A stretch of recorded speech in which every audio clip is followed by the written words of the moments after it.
Hi guys, it's Tamla Macklin here, and I wanted to give this wonderful bit of information to you today that I promised I would get to you yesterday, but circumstances prevented me from doing that. And I wanted to share with you some skills that I've picked up that are going to really help you just skyrocket your business. And as I was thinking about what to say and how to really get this information to you in a way that you could really take it and use it and duplicate it, I was immediately reminded of all of the things that I've learned in ministry.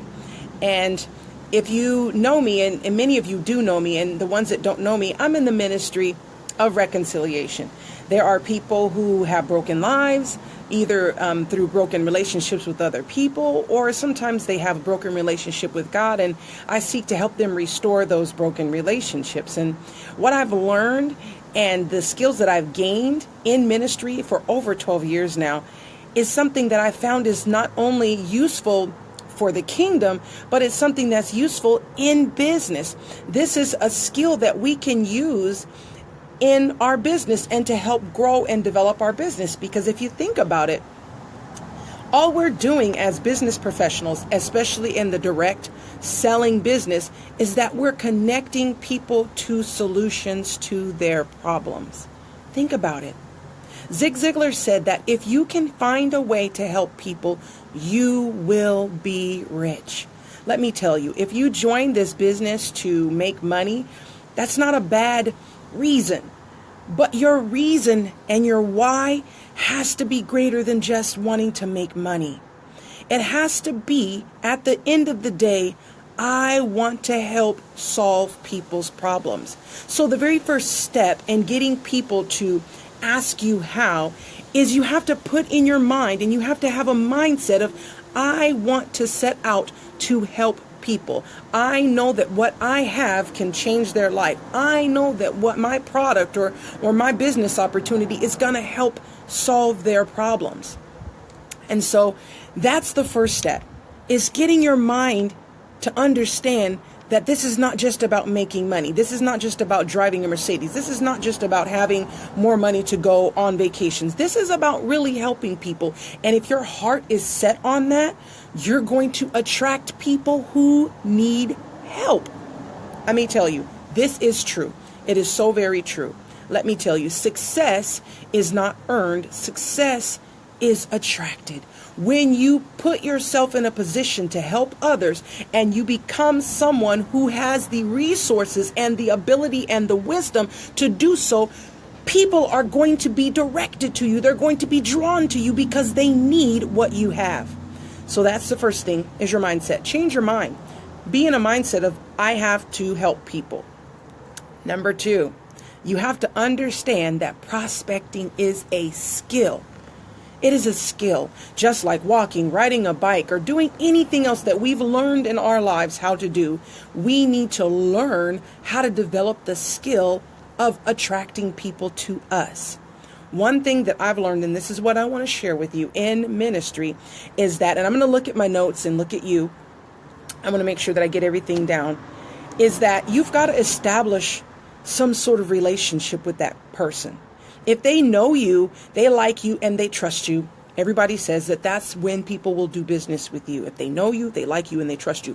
But what if you've already gone through your warm market, meaning the people that you already know, the people that you already deal with on a day-to-day basis, your friends, your family, your associates? What if you've already gone through that market? Or maybe you don't want to go through that market. Maybe you don't want to harass your friends, your neighbors, your school teacher, or whatever. And you want to start getting into that cold market. You want to start talking to people that you don't really necessarily know. Well, how are you going to establish that rapport? How are you going to get them to know you, to like you, to trust you?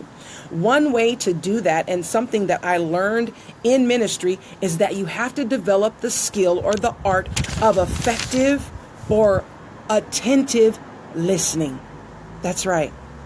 In order to get people to know you, to like you, and to trust you, the first thing that you're going to have to do to establish rapport with them is to learn to listen. Listen. Now, in business, you've got to learn to listen to help and not sell. How many times have we done that? Have we listened to people only to go, okay, I'm waiting for a moment to jump in and say what I'm going to say. And I'm not really hearing what they need. I'm just talking just to be able to figure out when I can insert whatever it is I want to say.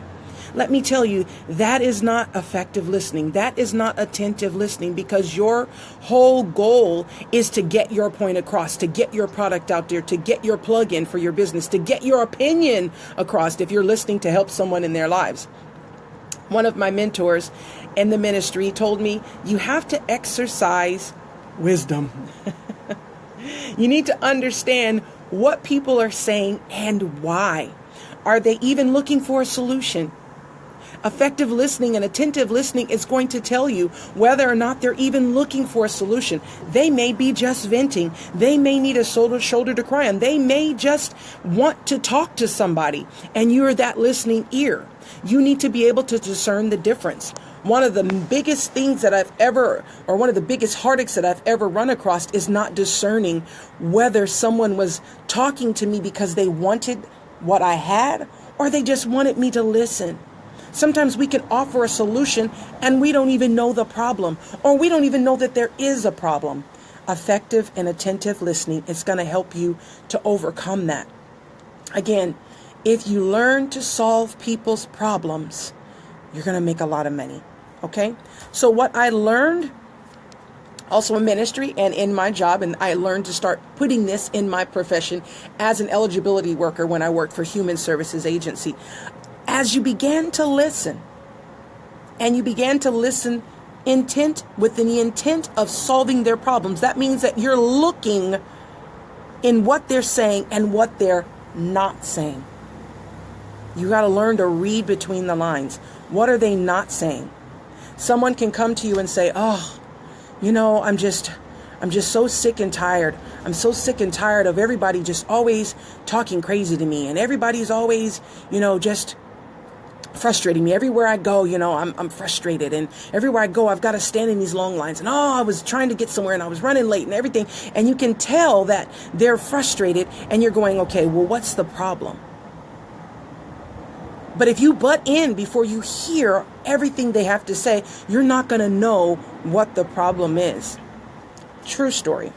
I was in the bank and I waited in the long line, and the next teller, she says, next, come here. And it happened to be a handicapped stall or booth. And she says, have a seat. And she was really friendly. And we started chatting as we're completing the transaction. And actually, she started and engaged. She initiated the conversation with me with, I'm having this birthday party for my daughter, and she wants to have it at Sky Zone, and it's so expensive.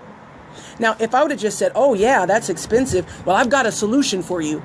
I don't know the whole gist of what it is she wants to say. I don't know if she actually is looking for a solution or she's making small talk with me. So I learned to just listen intently. And then the next thing that I want to tell you about that I learned in ministry and used in my job at HSA was how to get to the bottom of what it is that they want by asking open-ended questions. Open-ended questions. One, that's also going to help you establish and build rapport, because now they know that you're intent. You're focused on what they're saying. You're not listening just to have a tennis match conversation with them, which is nice, and some people don't mind that. But if you're intent and you're listening, then they're going to be more open with what it is that they need. And that's going to help you better discern how you can help them, or if you can even help them. So she's talking about it, and I said, well, how much did it cost?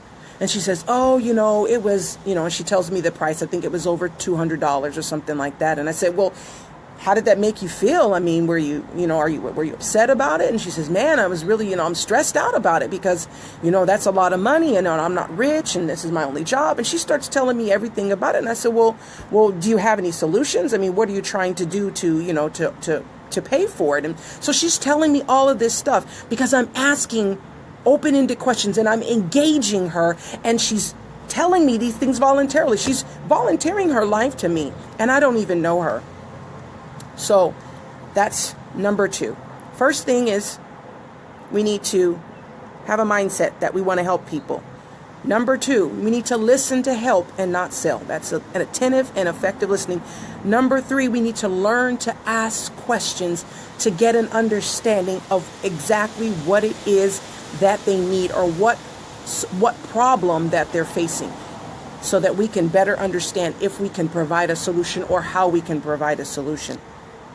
Number 4, respond reciprocally if possible.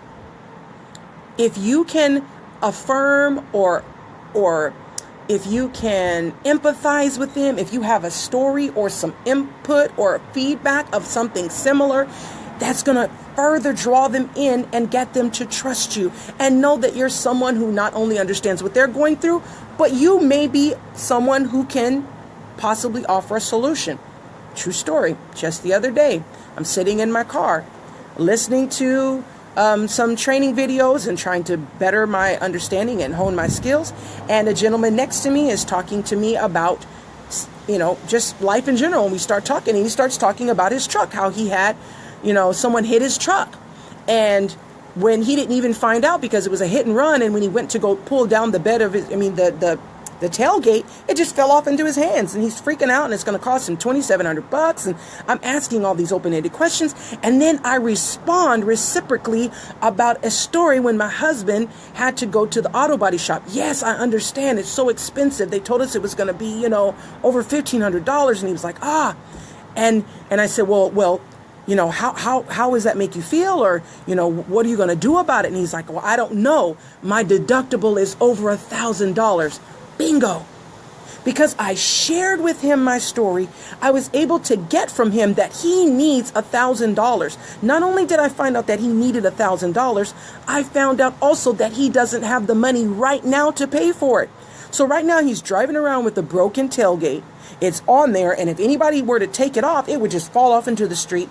He needs $1,000, and he doesn't have it. So learn to respond reciprocally, if possible, so you could further establish the rapport. The last thing, and finally, and this is when I say one of the most important, if not the most important, is that you have to set the appointment. You have to learn to follow through. What good is it for you to have this long, engaging conversation, meet this wonderful, nice person, if you don't set the appointment? And what I mean by setting the appointment, I don't mean by going, here, I have a solution to your problem, here's my business card. I mean, you need to learn the art of setting the appointment. You know what? You're not going to believe this. I am in the business of helping people get extra money to cover expenses that are, like that. To have people to have extra money so that they can have a peace of mind when something like this happens, without having to dig into their savings, without having to cash in their 401k, without having to work extra overtime, without having to take on a second job, without having to pawn something. And immediately, every single time that I've done this, their response is always, how? Do you see that? Their response is, how? How can I do that? And now I know I've got them engaged. They like me. They know me. They trust me. I've built rapport with them. I've offered a viable solution to their problem. And I've listened to everything that they've had to say to be able to correctly ascertain what exactly the problem is. And now I've offered them a solution. Hey, you're not going to believe this.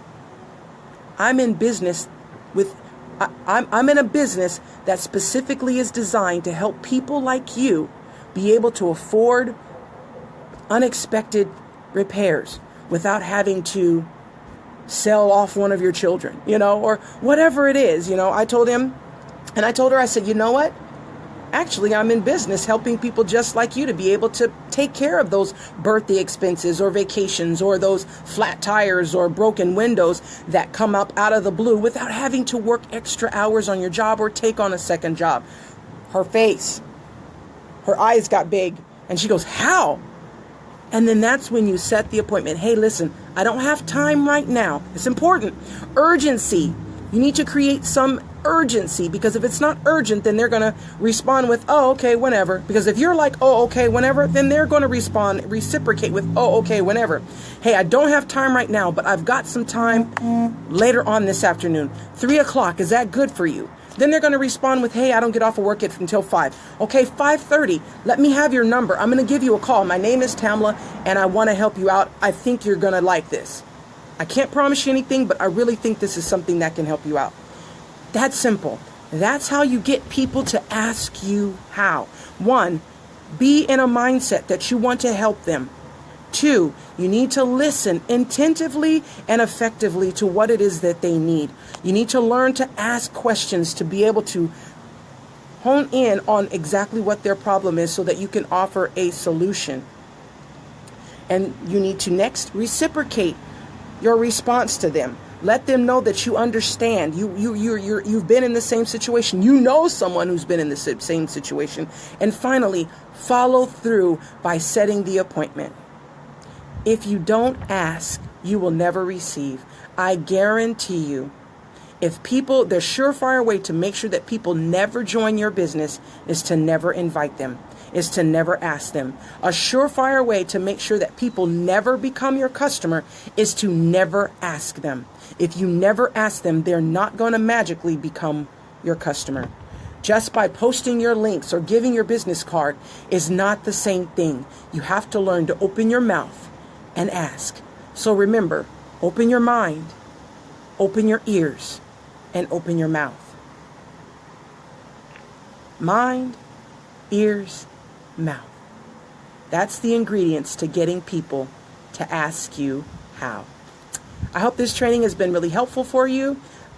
Feel free to share this with someone. If you feel like there's other people who are out there who have a business and they want to further their business or learn more how to develop the skills to grow their business or grow their business team or even expand their customer base, please invite them to be a member of this team, Unstoppable Entrepreneur. They don't have to be Christian, but please know that I will not waver on the fact that this is a Christian group. This is what it's founded on. It is God who has given us the ability to create wealth, and I will always give glory to God. Again, this is Tamla Macklin. Share this video if you feel like it's going to help someone. God bless you and have a good day.